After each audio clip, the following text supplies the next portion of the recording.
አዲስ አበባ ያላችሁ በተቻላችሁ መጠን ጥንቃቄ አድርጉ። እጅግ በጣም አስደንጋጭ ነገር እየተፈጠረ እንደሚገኝ ተገልጿል። ችግሩ በተደጋጋሚ መከሰቱ ጉዳዩን አሳሳቢ አድርጎታል። ፖሊስም በዚሁ ላይ ማሳሰቢያ ሰጥቷል። በተለያየ ቦታ አሽከርካሪያችንን አቁመን መሄድ አዳጋች ሆኖብናል ይላሉ ነዋሪዎች። ብዙዎች ጉድ እየሆኑ ይገኛሉና ጥንቃቄ ማድረጉ ይበጃል። አሁን በአዲስ አበባ መኪናቸውን አቁመው የሚሄዱ ሰዎች ሲመለሱ ያልጠበቁት ነገር እየገጠማቸው ይገኛል። በገዛ ቤታቸው አሊያም ድርጅታቸው ግቢ ውስጥ መኪናቸውን ትተው ሲሄዱ ተመሳሳይ ድርጊት እየተፈጸመባቸው እንደሆነ ብዙዎች በምሬት ይናገራሉ። ችግሩ እጅግ በጣም አሳሳቢ ደረጃ ላይ ደርሷል። ፖሊስም በጉዳዩ ላይ ትኩረት አድርጎ እየሰራ እንደሚገኝ አስታውቋል። በዚህ ሳምንት ብቻ በለሚ ኩራ ክፍለ ከተማ የተፈጠረውን ሁለት ክስተት በመረጃችን እናደርሳችኋለን። በቅድሚያ በአንድ ድርጅት ውስጥ ቆሞ በነበረ ተሽከርካሪ ላይ እነዚህ ሁለት ግለሰቦች የፈጸሙትን እናጋራችሁ። እስከ ፍጻሜው አብራችሁን ቆዩ።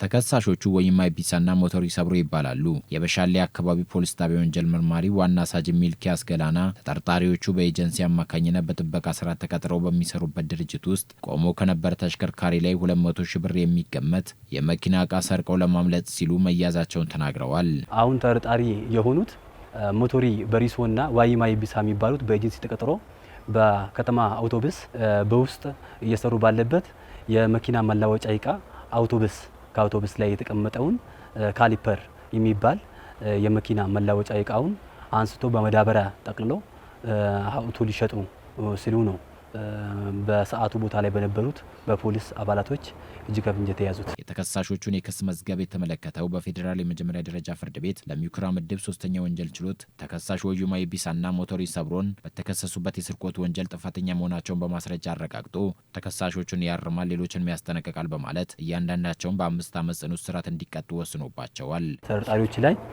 ክስ ተመስርቶ የምርመራ መዝገባችን ለክፍሉ አቃቤ ሕግ አቅርበን አስተችተን ውሳኔ ከተሰጠ በኋላ ለፍርድ ቤት አቅርበን ከፍርድ ቤት ወደ ፍርድ ቤት የቀረበ በኋላ የምርመራ መዝገባችን ላይ ተጠርጣሪዎች ጥፋተኛ ሆኖ ተገኝተዋል በሚል ፍርድ ቤቱ እያንዳንዱ ተጠርጣሪዎች ላይ 5 ዓመት ውሳኔ የሰጠበት የእስር ትዕዛዝ ያስተላለፈበት ሁኔታ ነው ያለው።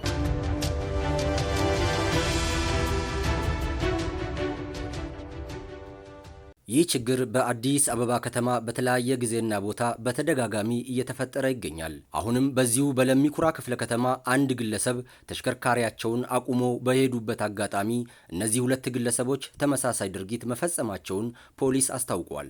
ለመሆኑ ግለሰቦቹ በምን ሁኔታ ወንጀሉን እንደፈጸሙና ፖሊስ እንዴት ሊይዛቸው እንደቻለ ለጥንቃቄ ይጠቅማችኋልና ከዘገባችን ተከታተሉ። ተከሳሾቹ ዮሐንስ መለሰና አየለ በየነ ይባላሉ። የመሪ አካባቢ ፖሊስ ጣቢያ ወንጀል መርማሪ ምክትል ኢንስፔክተር ማርቆስ ውቴ የግል ተበዳይ ተሽከርካሪያቸውን አቁመው ወደ ቤታቸው በገቡበት አጋጣሚ ተጠርጣሪዎቹ የመኪናውን ስፖኪዮ በመንቀል ይዘው ከአካባቢው ለማምለጥ ሲሉ መያዛቸውን ተናግረዋል። አንደኛ ተጠርጣሪ ዮሐንስ መለሰ የተባለው ቀኝ በኩል ስፖኪዮን የዋጋ ግምት 15 ሺህ ብር የሚያወጣ ንብረቱን ሰርቆ ከወሰደ በኋላ ሁለቱም ተጠርጣሪዎቹ አንድ ላይ በመሆን ከነ ኤግዚቢቱ በሰፈር ጥበቃዎቹ እጅ ከፍንጅ ተይዟል። የተከሳሾቹን የክስ መዝገብ የተመለከተው በፌዴራል የመጀመሪያ ደረጃ ፍርድ ቤት ለሚ ኩራ ምድብ 3ኛ ወንጀል ችሎት ተከሳሽ ዮሐንስ መለሰና ተከሳሽ አየለ በየነ በተከሰሱበት የመኪና ስፖኪዮ ስርቆት ወንጀል ጥፋተኛ መሆናቸው በማስረጃ አረጋግጦ ወንጀል ፈጻሚዎችን ያርማል፣ ሌሎችን ያስጠነቅቃል በማለት እያንዳንዳቸውን በ2 ዓመት ጽኑ እስራት እንዲቀጡ ወስኖባቸዋል። ማንኛውም አሽከርካሪ ተሽከርካሪውን ሲያቆም በቂ ጥበቃ በሚደረግበት አካባቢ ሊሆን እንደሚገባ ምክትል ኢንስፔክተር ማርቆስ በመልእክታቸው አሳስበዋል።